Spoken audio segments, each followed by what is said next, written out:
Bueno, estamos empezando con media hora de retraso a la programación. Teníamos que haber empezado a las 12, son casi ya y media. En la mesa que yo estoy está Paola Carvajal, que es la exministra de Transporte y Obras Públicas de Ecuador. Bienvenida. Gracias. Y Susana Paulino, que es la directora de Certificación e Habilitación de Conductores de Portugal. Bienvenida también a España. Y yo estoy como moderadora, soy Ana Novella, presidenta de la asociación Stop Accidentes. No tenía preparada ninguna ponencia ni nada por el estilo, porque, bueno, soy moderadora de la mesa, no vengo a exponer nada, ¿no? Pero sí que a última hora, y en el pen que siempre llevo en el bolso, tengo un PowerPoint chiquitín, entonces lo voy a poner.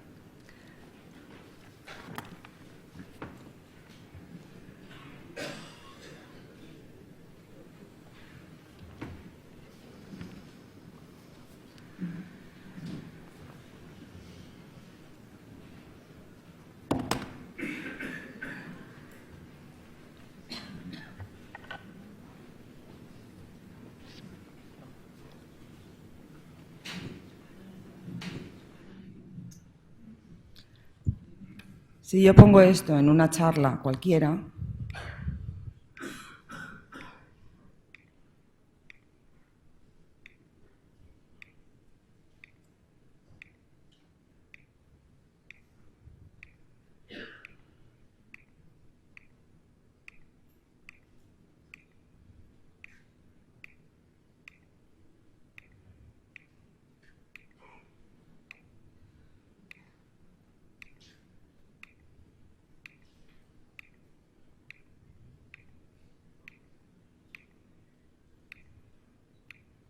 sin mayor explicación, pues se verán unos rostros, unas edades y a lo mejor unas profesiones de esas personas, simple y llanamente. Si yo empiezo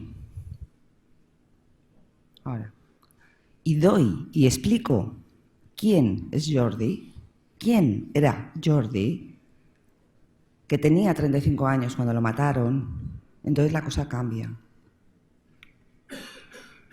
Si digo que Santi tenía 32 y que también lo mataron, la cosa cambia.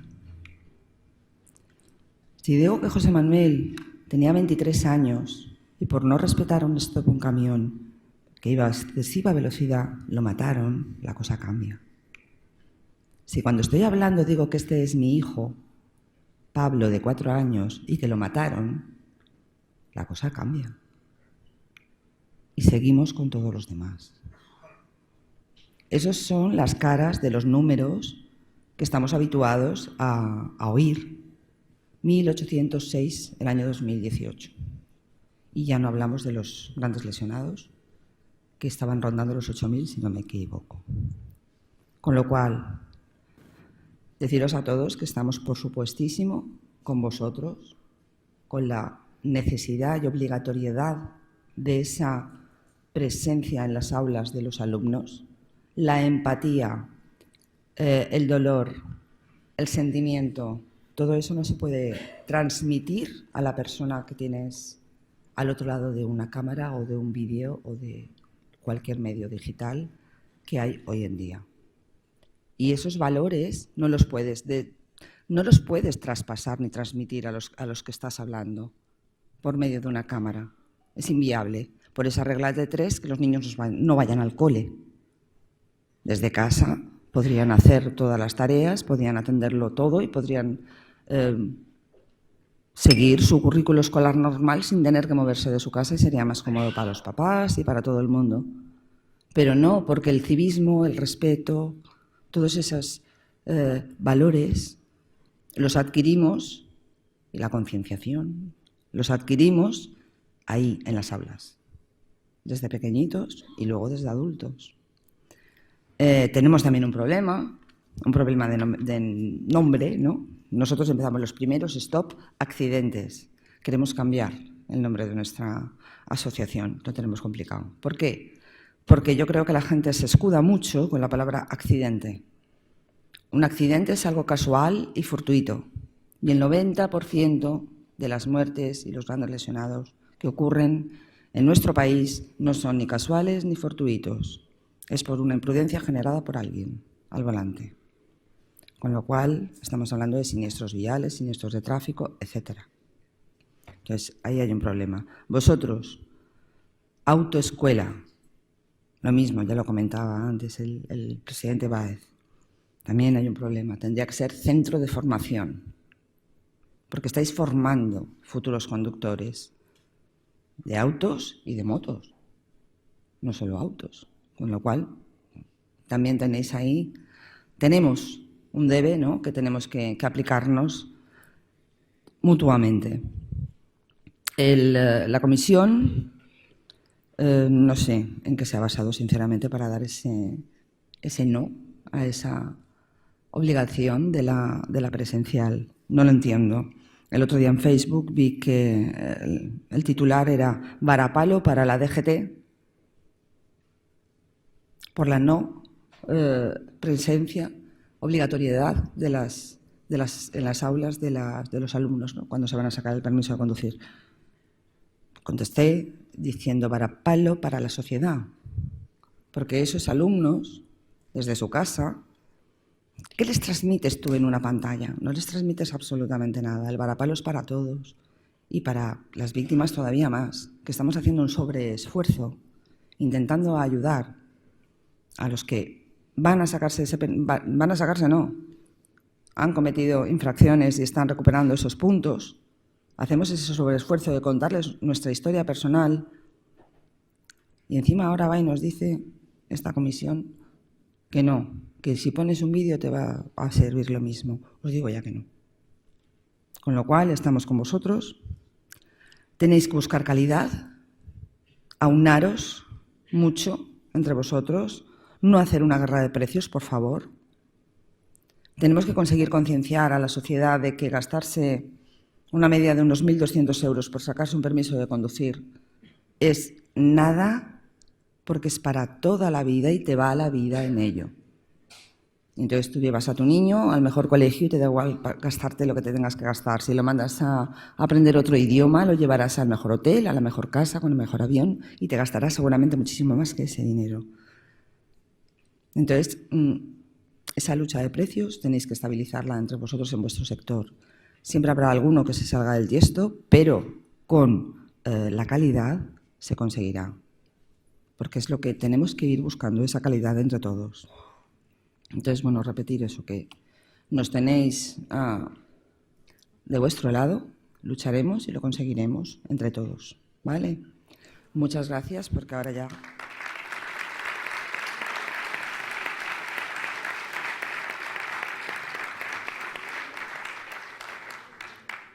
Sí que voy a dar paso a...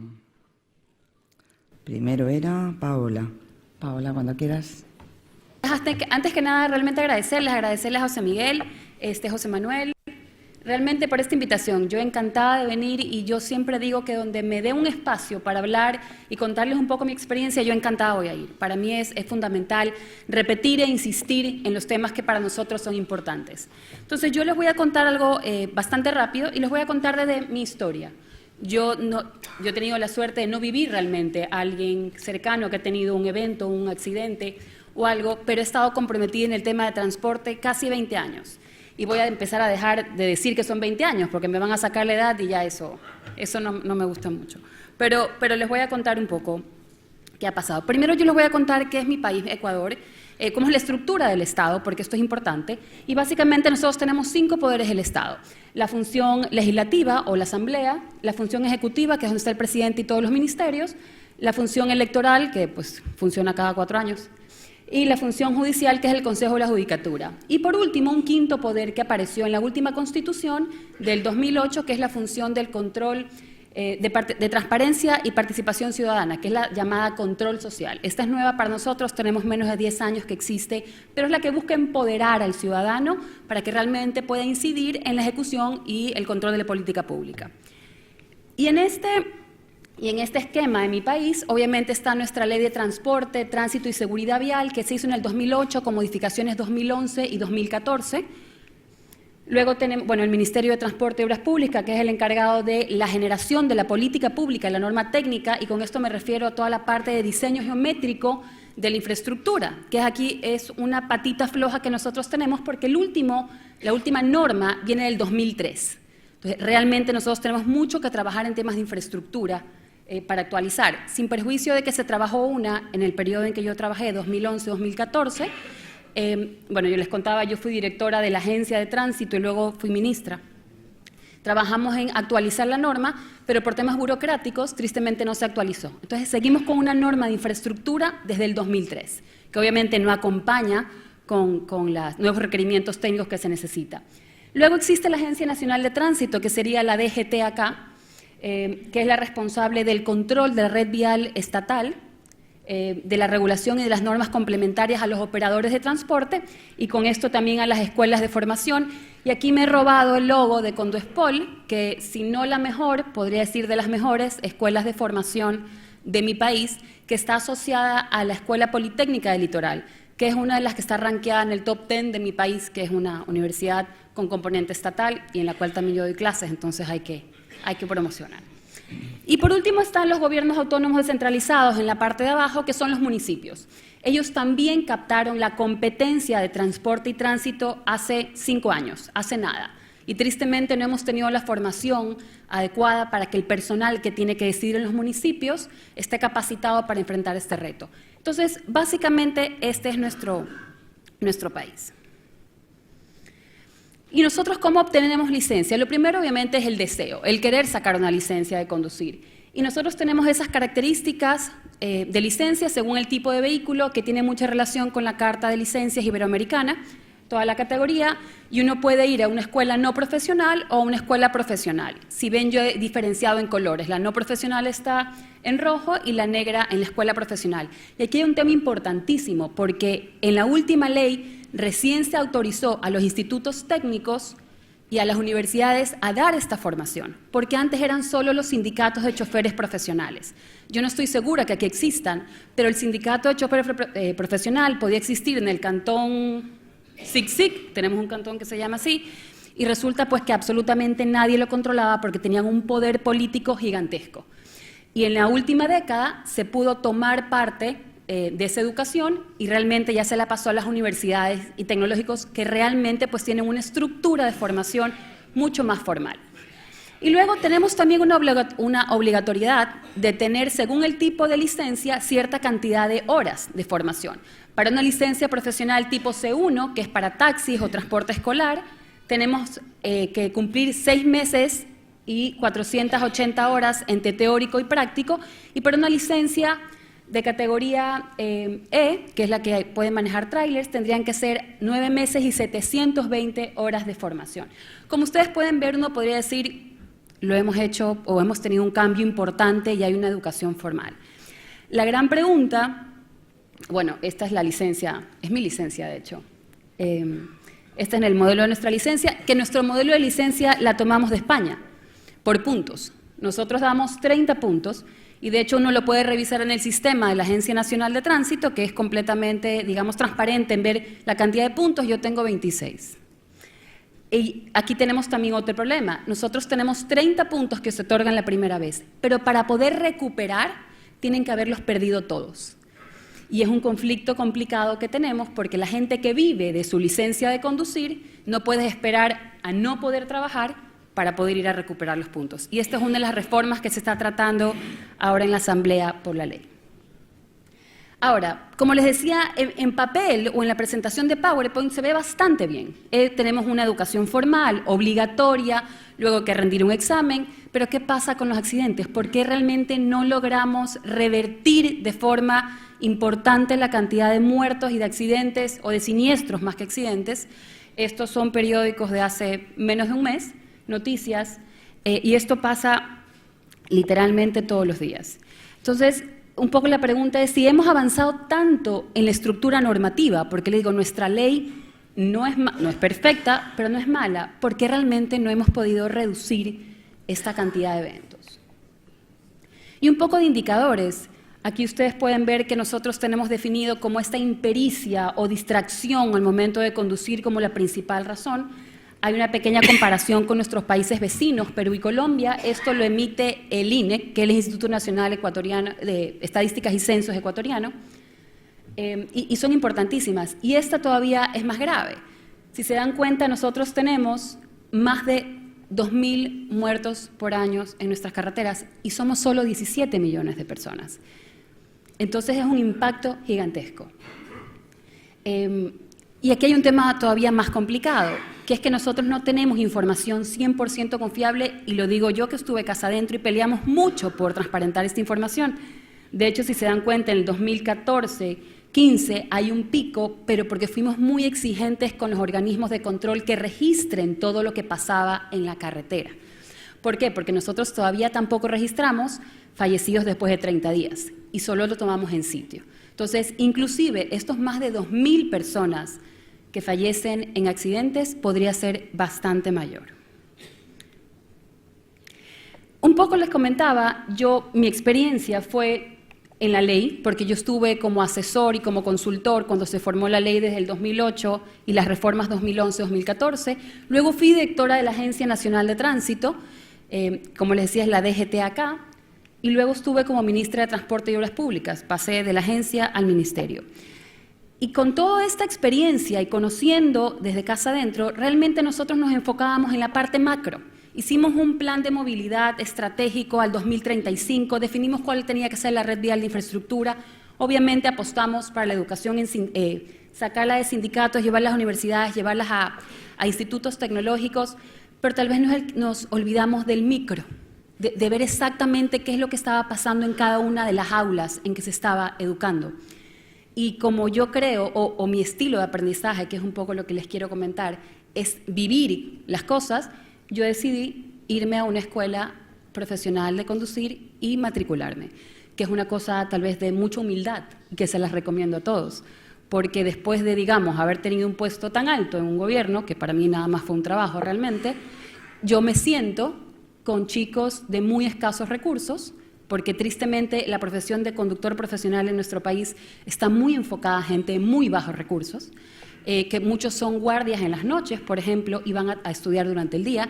Yo me senté en salones con ellos para ver cuál era la experiencia real, qué nosotros estábamos enseñándoles. Y quiero decirles que yo me senté, una vez más, si no la mejor, una de las mejores escuelas de capacitación de conductores profesionales en el país. Y me di cuenta que en papel lo habíamos resuelto, pero que tenemos mucho trabajo todavía para formar las personas que están delante para transmitir esta información. Y aquí es donde yo coincido completamente con la discusión que tienen actualmente.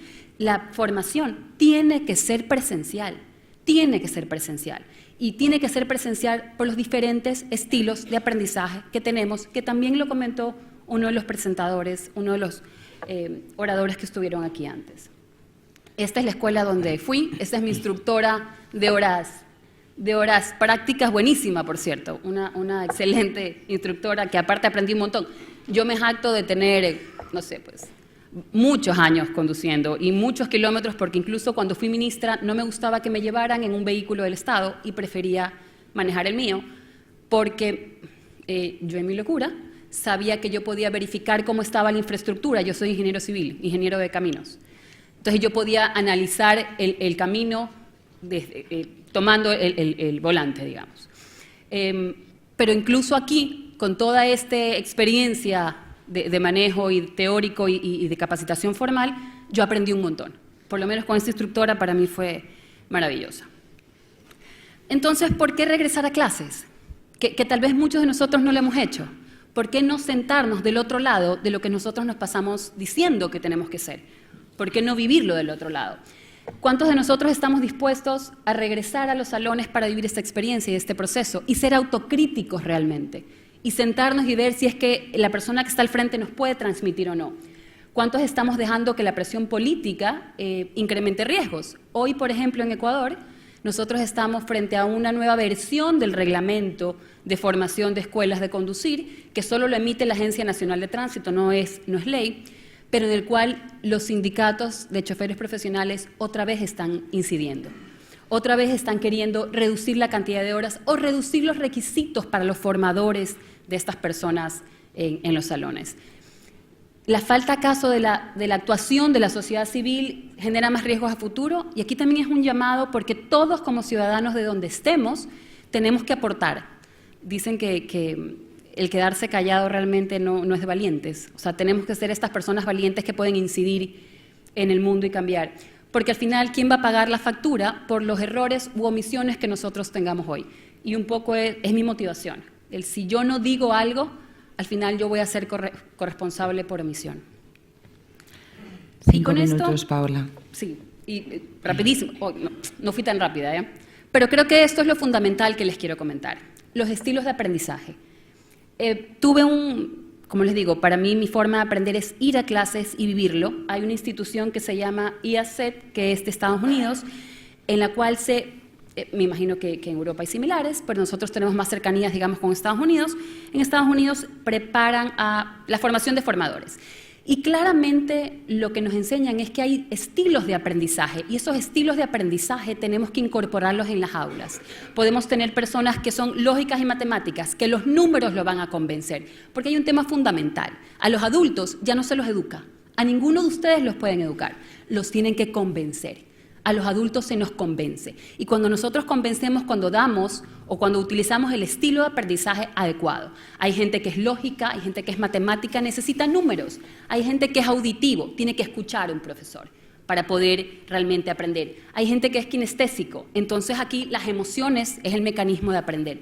Hay gente que es visual, que una presentación en PowerPoint le dice mucho más que lo que alguien esté diciendo. Y luego tenemos que identificar si el aprendizaje es interpersonal o intrapersonal. Hay gente que aprende haciendo trabajo en equipos y otros que no.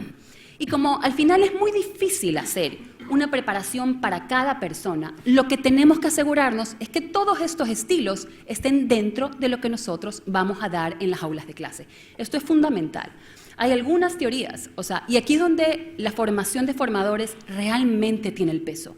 Incorporar los estilos de aprendizaje en sus aulas de clase. ¿Por qué? Porque, y yo se los pongo a mis alumnos, yo doy clases de diseño geométrico en la universidad, tal vez alguien le diga esto, una imagen, velocidades, datos, tal vez lo que le sirva decir es, si vas a 100 kilómetros por hora, vas a cruzar una cancha de fútbol en 4 segundos. Ser un poco más gráfico, es más visual. Y esta es la preocupación, si realmente nos estamos preocupando de cómo estamos dando la clase, más que cumplir con un sílabo o una currícula. Y este video, yo no sé si le pongo play, se va a dar. Hay gente que es más, como le decía, más visual, y esto pasó esta semana en mi país. Y para mí es impactante, porque es un agente de tránsito municipal en la ciudad donde yo vivo, en Guayaquil. Hola, se lo lleva. Por si acaso, gracias a Dios, la señora está bien, pero es un agente de tránsito municipal, es la autoridad en la vía. ¿Qué errores estamos teniendo que los agentes de tránsito municipales no saben cómo cuidarse y no saben cómo leer lo que pasa en las vías? Y como les decía, más estadísticas. Y si nosotros tenemos estadísticas, que como les decía, yo tengo mi duda por la confiabilidad, nosotros podemos sacar un perfil de cuál es el conductor realmente al que tenemos que atacar. Porque la data tiene que servir para analizar y sacar un perfil para atacar. Y eso también nos está faltando. Por ejemplo, aquí, esto es un taxi informal que tomé. Estoy segura que el señor ama a su hijo, lo ama, pero no tiene información en relación a lo que le puede pasar si está en el asiento adelante.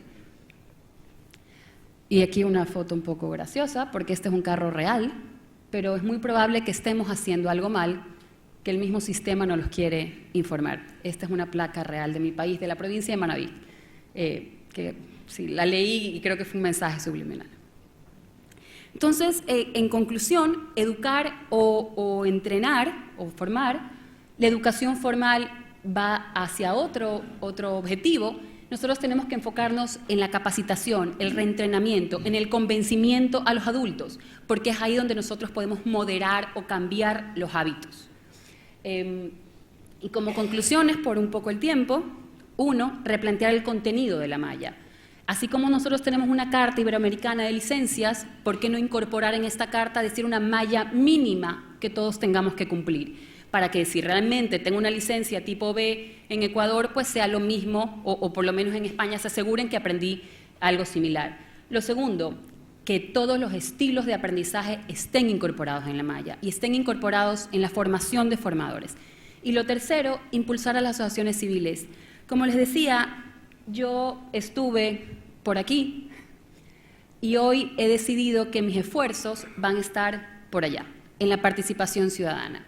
Y con esto comentarles que la semana que regreso a mi país van a darnos las credenciales del primer Observatorio de Movilidad y Seguridad Vial Ciudadana, que para mí ha sido un esfuerzo de una pelea de más de un año, porque estoy convencida que si no tenemos data, no podemos apoyar en la política pública a los que tienen que tomar decisiones.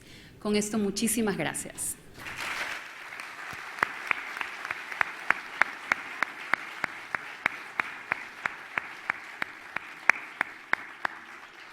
Muchas gracias, Paola. Y como tú dices, a los adultos se les tiene que convencer, con lo cual hay que aunar esos estilos de aprendizaje. Así es. Vamos a dar paso a Susana, por favor. Un cuartito de hora, 15.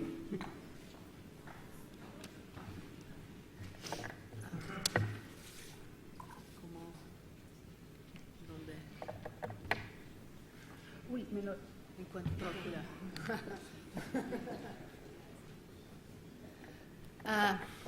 Bom dia. Toca-me a última apresentação. Vou tentar falar entre um português que fale bem e um castelhano que fale muito mal, mas gostava que me percebessem. Então vou tentar fazer uma coisa que não devia, que é falar um portinhol, a ver se avançamos, até porque a apresentação está em português. O meu nome é Susana Paulino, eu sou responsável pela parte da formação dos exames, entre outras muitas coisas ligadas à condução do Estado português, através do Instituto da Mobilidade e dos Transportes. No âmbito da minha atividade, também trabalho na Comissão Internacional de Exames de Condução, na direção, onde fazemos muito trabalho, muito estudo relacionado com exames de condução e também formação. E o que eu me proponho falar em 15 minutos é o que é que se passa em Portugal. Até porque me apercebi que aqui a formação é uma discussão que está na ordem do dia. Ora, desde 2014 nós temos uma legislação sobre formação revista e, apesar de ser bastante simpática para o ensino obrigatório, ainda assim nós gostávamos de melhorar. Eu ponho aqui este slide para vocês perceberem a dificuldade que é regulamentar este setor. Isto são tudo... Tem um apontador aqui? Ah, não. Ok. Isto são tudo instituições em Portugal que gravitam, que giram à volta da formação e dos exames. Se repararem, para nós o centro é o candidato a condutor. Gosto muito de escolas de condução. Estamos com as escolas de condução, mas quem me conhece sabe que eu não sou politicamente correta, não é o nosso foco central. O nosso foco central são os jovens condutores, são os condutores que podem morrer na estrada, são o vosso foco central. Assim sendo, quando nós trabalhamos na área do ensino, na área dos exames, na área das cartas de condução.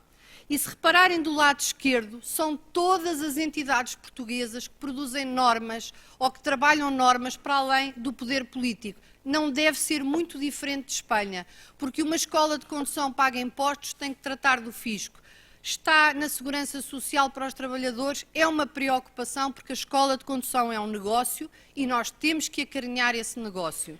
Mas também há a parte dos trabalhadores, dos professores, dos instrutores. Tudo isto é uma preocupação da nossa legislação e quando montamos um sistema de formação. Mas eu ponho ali do lado, quem olha de frente para o lado direito, a regulação, que é um conceito diferente de regulamentação. E aí temos alguma coisa que eu durante esta manhã ouvi como dificuldade e que teve um impacto direto no vosso setor, que é a autoridade de que nós chamamos a autoridade da concorrência, penso que vocês chamam de competência,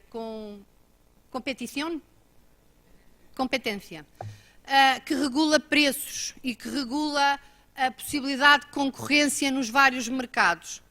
Portugal e Espanha são ambos Estados-membros da União Europeia. As diretivas da Carta de Condução aplicam-se a todos os Estados-membros, a vós e a nós. Mas aplica-se também uma diretiva que para vós é particularmente antipática, que é a Diretiva Serviços. Essa Diretiva Serviços, que provavelmente os meus colegas da Direção-Geral de Tráfego tiveram muitas dificuldades em gerir no dia-a-dia, implicam a existência efetiva de concorrência no setor das escolas de condução. Perguntam vocês, o que é que isso interessa? Muito, porque nós queremos fazer legislação que ponha o foco na formação, na qualidade, nos exames, e depois temos uma série de regras que também têm que ser aplicadas. Isto só para avançar para o nosso modelo. Ainda assim, a grande vantagem é que a diretiva da Carta de Condução regulamenta de forma muito pobre o ensino da condução. Portugal é conservador e Portugal não discutiu se o ensino da condução devia ou não ser obrigatório. É. Todas as discussões a nível governamental em 2013 e 2014, da qual eu participei, não houve sequer pôr em causa que não haveria ensino obrigatório em escola de condução. Porquê? Porque o ensino é central, é importante para a formação de novos condutores. E montámos um sistema de formação. Eu não tenho tempo e gostaria muito de vos explicar, e este até é detalhado, este é o modelo da categoria B, que é o mais comum. Temos um primeiro módulo que é sobre comportamento, é o chamado Módulo Comum de Segurança Rodoviária. Depois temos um módulo de Teoria da Condução, pode ser presencial ou por e-learning. E depois temos aquilo que introduzimos como novidade, que foi os módulos teórico-práticos, que eram módulos teóricos, mas que deveriam beneficiar da formação prática. Porquê? Porque nós acreditamos no ensino em simultâneo, teórico e prático. Nós não acreditamos que o ensino teórico, aprovação em exame teórico e início de ensino prático beneficia a aprendizagem. Eu verdadeiramente só percebo de ecocondução se tiver a noção que já conduzi, mas preciso de saber o conceito. Estou a falar muito rápido, percebem? Se calhar não, pena. Portanto, também previmos, mas ainda não conseguimos implementar a condução acompanhada por tutor.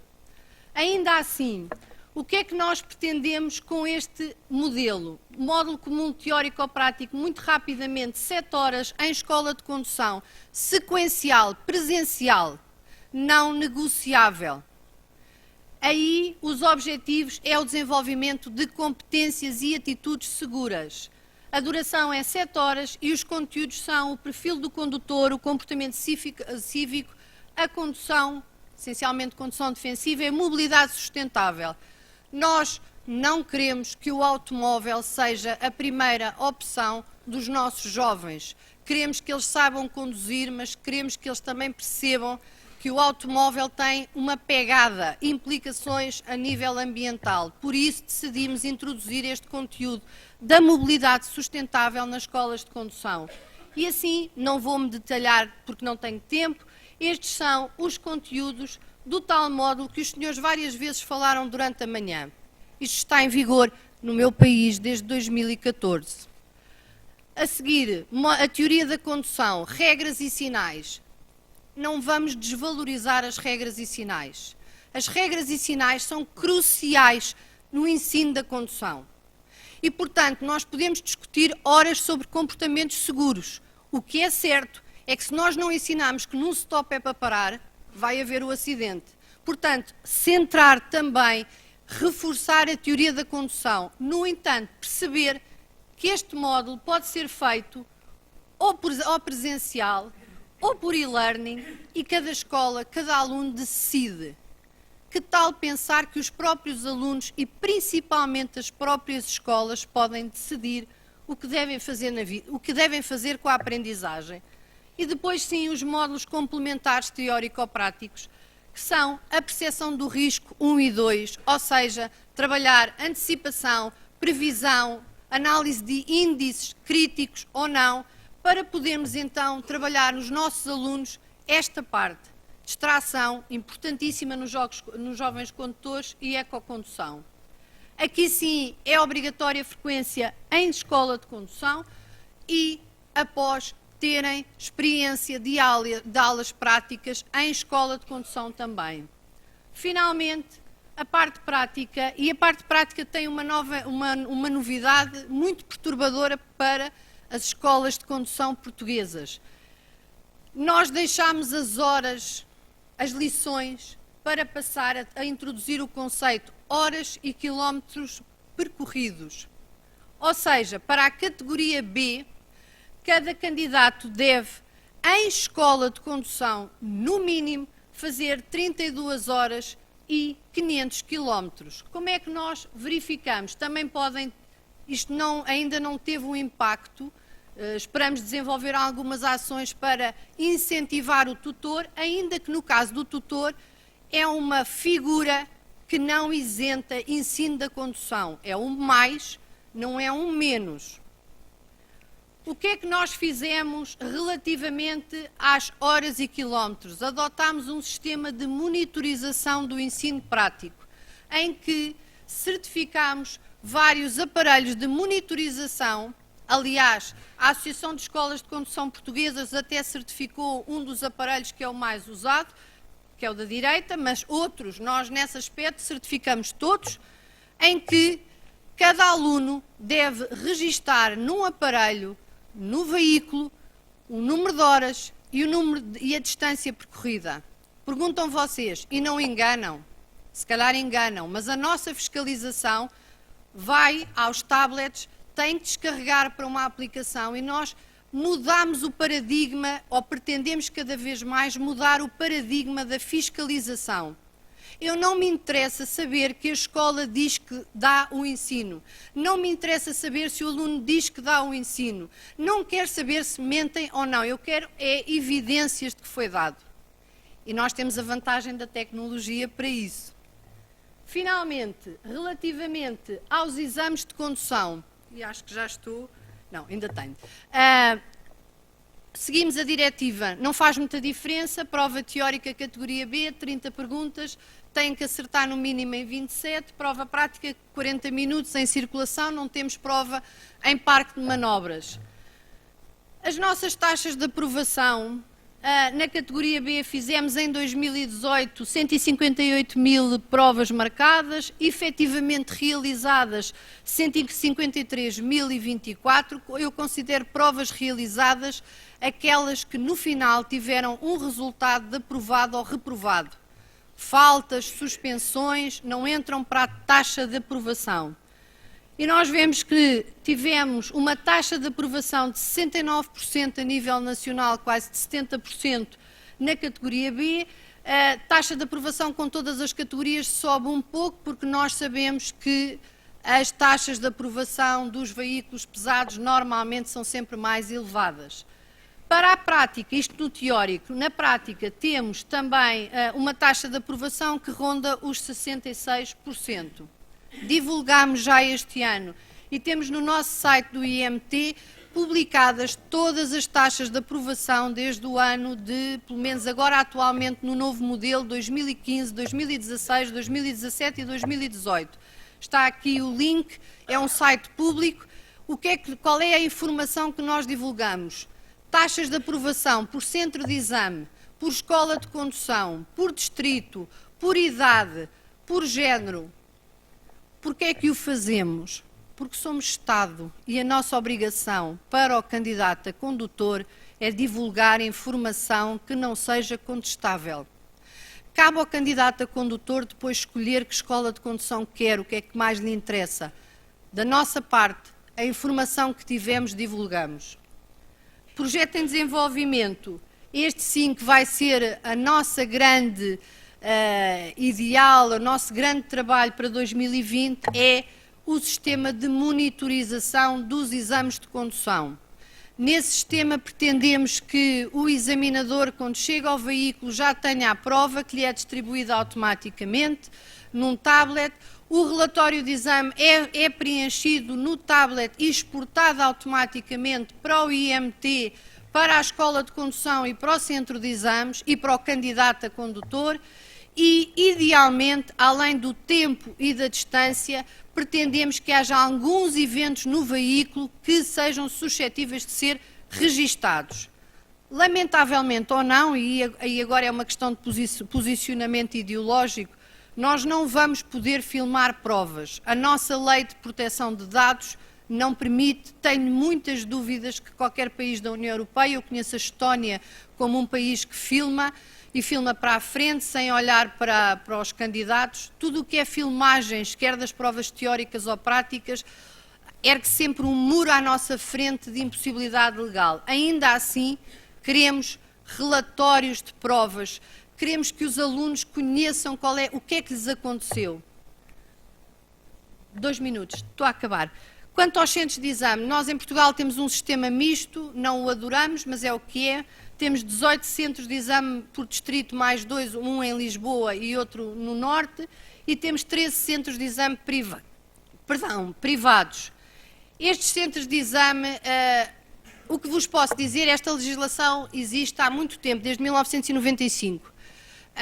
Para nós, dos dados que nós temos, não há uma diferença significativa nas taxas de aprovação, quer seja público, quer seja privado. Mas há problemas estruturais, quer no público, quer no privado, que têm a ver com o ato de avaliar, que têm a ver com a intervenção dos examinadores. E daí que o que nós pretendemos é que no final, isto que é o resultado do nosso processo, que é a carta de condução, e nós vamos ter agora um modelo novo, onde vamos incluir também os tratores agrícolas, que é um dos casos grandes de sinistralidade e mortes, e, portanto, vão entrar na carta de condução também, como categoria nacional de categoria T.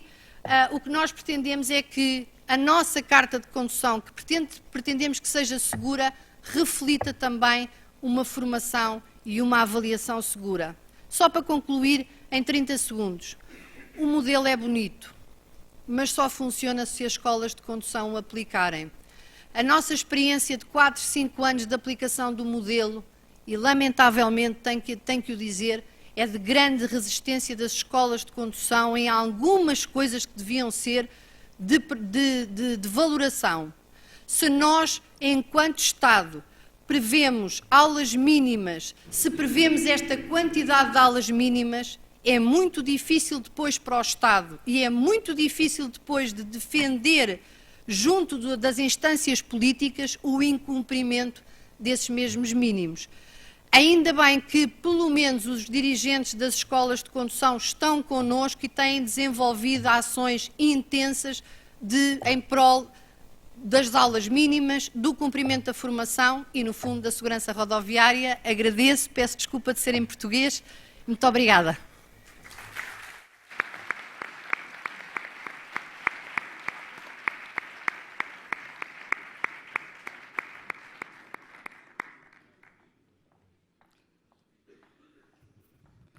Muchísimas gracias a Susana por ser también tan escrupulosa también en el tiempo, porque llevamos todos ya muy cogidos. Y bueno, pues ya hemos podido ver que están hablando de 16 horas presenciales, 32 horas de aprender a conducir prácticamente en el coche, más 500 kilómetros, y formación nocturna, algo que me ha llamado mucho la atención, porque bueno, pues aquí no se suele hacer, y la verdad es que cambia mucho la visibilidad cuando vas conduciendo por la noche o durante el día.